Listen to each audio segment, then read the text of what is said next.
그 어떤 문제도 피해갈 수 없는 수학의 백신 백은하입니다. 자, 오늘은 제가 오전에 이제 강남인강에서 수행평가 대비라는 강좌를 준비하면서 교환을 만들었어요. 그러면서 이제 드는 생각들이 뭐였냐면, 실제 학교 수행평가를 잘 보는 방법, 중학교, 고등학교에서 학교 수행평가를 잘 보는 방법은 바로 무엇이냐? 그건 바로 그 수행평가를 출제하시는 선생님, 그 선생님 관점에서 생각하기입니다. 많은 학생들이 요즘에 이제 학교에서 수행평가가 이거예요 하고서 그 수행평가 자료를 사진을 찍어서 카톡으로 보내기도 하고, 그 다음에 이제 때로는 이제 그 아이의 수행평가 그 자료를 저한테 갖고 오기도 해요. 그런데 그 내용들을 보면 학교마다 다 천차만별이죠. 물론 공통적으로 중요하게 다뤄야 할 내용들이 있기 때문에 그 내용들을 집중적으로 다루시는 선생님들도 계시고, 예를 들어서 우리 삼각비의 활용에서는 도대체 삼각비를 왜 배우느냐?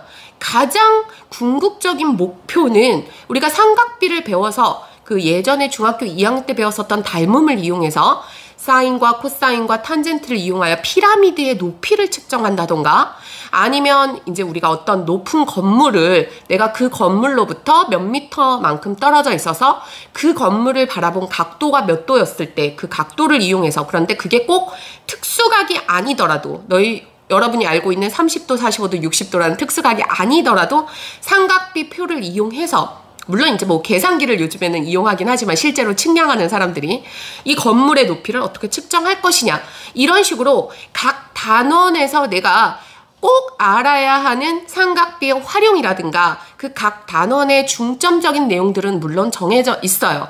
하지만 학교 선생님이 그 수행평가를 출제하시는 분이시기 때문에 수행평가를 잘 보는 방법은 딱 하나예요. 수업 시간에 제대로 잘 듣기, 그리고 학교 선생님께서 출제하시는 그 수행평가의 주제를 정확하게 파악하기, 그리고 내가 출제자 입장에서 생각하기.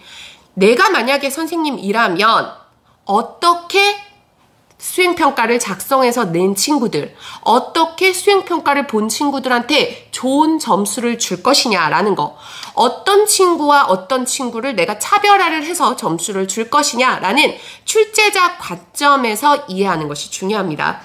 예전에 처음 수행평가가 도입이 되고 서술형평가가 처음 도입됐을 때까지만 해도 선생님들께서도 어떻게 출제를 해야 될지 모르기 때문에 공식적으로 이렇게 막 돌고 있는 이제 문제들이라든가, 아니면 이렇게 뻔히 정해져 있는 뭐 제논의 역설 뭐 이런 것들, 이게 뻔히 정해져 있는 수학 교과서에 남아있는 그 속에 들어있는 생활 속 수학 내용이라든가 요런 부분에서 발췌해서 공통적으로 출제하는 문제들이 있었어요. 그런데 이미 이제 수행평가와 수행평가, 서술형평가를 치러진 지가 벌써 몇 년이 흘렀기 때문에 이제 선생님들께서도 각각의 자기만의 노하우들이 다 생겼고, 그 선생님들이 수업 시간에 중요하게 다뤘었던 내용들은 수행평가뿐만 아니라 중간고사와 기말고사에서도 출제하실 확률이 높기 때문에 제일 중요한 것은 여러분의 학교 선생님들 그 수업 시간에 정말 집중해서 그 선생님께서 원하시는 바가 무엇인지라는 그런 부분들을 잘 캐치하는 것이 중요합니다.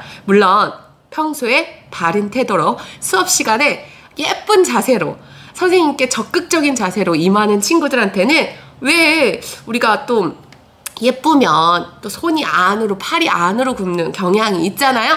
그러니까 평소에 선생님한테 잘하는 학생들, 예의 바르게 행동하고 그런 학생들이라면 수행평가에서 그렇게 나쁜 점수를 받지는 않을 거라고 선생님이 생각합니다. 너무 수행평가가 갑자기 막 폭탄이 밀려왔다고 해서 스트레스 받지 말고 그때그때 그 수업 시간에 집중하는 여러분이 되셨으면 좋겠습니다.